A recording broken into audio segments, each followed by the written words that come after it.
Radhe Radhe everyone, welcome back to my channel. जब आप बाहर से घर आते हैं ना लौट कर, और अगर घर आपको ऑर्गेनाइज दिख जाए तो समझ लीजिए कि वो दिन आपका सबसे बेस्ट दिन रहता है।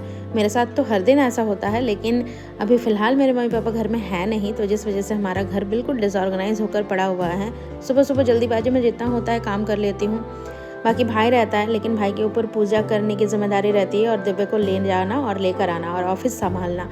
तो ये सारा काम करने के साथ साथ इतना सारा काम घर का भी वो नहीं कर पाता है। तो अभी मैं स्कूल से आई हूँ, कुछ यहाँ पर बहुत सारे कपड़े रखे हुए हैं। जब आंटी मॉपिंग कर रही थी तो उन्होंने जो सामान थे नीचे रखे, वो सब कुछ उन्होंने ऊपर उठाया था, तो वो सब कुछ भी ऊपर रही है बेड के ऊपर।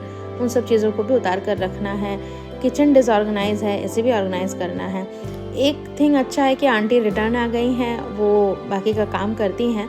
तो वो अभी जैसे बर्तन धोकर गई थी, सूख गया बर्तन लेकिन यहाँ रखा हुआ है, तो ये सारा कुछ मुझे अभी ऑर्गेनाइज करना है। तो जल्दी जल्दी पहले मैं किचन को समेटूंगी, क्योंकि किचन गंदा रहता है तो बिल्कुल भी अच्छा नहीं लगता है। तो किचन मैंने समेट लिया है। फिर यहाँ पर डाइनिंग में भी जो एक्स्ट्रा चीज़ें पड़ी हुई थी दिब्बे की और सोफ़ा, ये ऑर्गेनाइज हो गया है। और मैं आ गई हूँ बेडरूम में ये सारे कपड़े समेटने के लिए। एक्चुअली बेडरूम में इसलिए लग के गई थी ना, क्योंकि अगर कोई बाई चांस आता है तो डाइनिंग इतना गंदा ना दिखे। ये सारा काम मेरे पापा करते हैं, क्योंकि सुबह सुबह मैं तो स्कूल चली जाती हूँ, तो कपड़े समेटने का काम मेरे पापा का ही होता है। इसमें बहुत सारा टाइम भी लगता है और मेरे पापा का कहना है कि मैं बहुत अच्छे से नहीं करती हूँ, पापा ज़्यादा अच्छे से करते हैं, जो कि सच भी है। खैर अभी तो पापा नहीं है, मम्मी भी नहीं है, तो मुझे ही करना है। तो मैं जल्दी जल्दी इसलिए कर रही हूँ क्योंकि इसके बाद और भी बहुत सारे काम हैं जिसे मुझे टाइम पे कंप्लीट करने हैं, क्योंकि फिर डिनर का टाइम भी हो जाएगा, दिव्य को पढ़ाना भी रहेगा। तो देखिए बेडरूम भी ऑर्गेनाइज हो गया है। अब मैं आ गई हूँ पूजा रूम में, क्योंकि संध्या आरती का समय हो गया था। तो पूजा रूम में आने के बाद मन को थोड़ा शांति मिल रही थी। थोड़ी सी शांति मन को इसलिए मिल रही थी ना, क्योंकि घर मैंने साफ़ करके रखा, उसके बाद मैं पूजा करने के लिए आई हूँ। मन में वो एक अशांति नहीं है कि घर साफ़ नहीं है, उसे करना है साफ़। पूजा पाठ करने से पहले अगर चीज़ें साफ़ सुथरी रहती हैं तो बहुत अच्छी लगती हैं। तो शाम के समय हम लोग भोग लगाते हैं।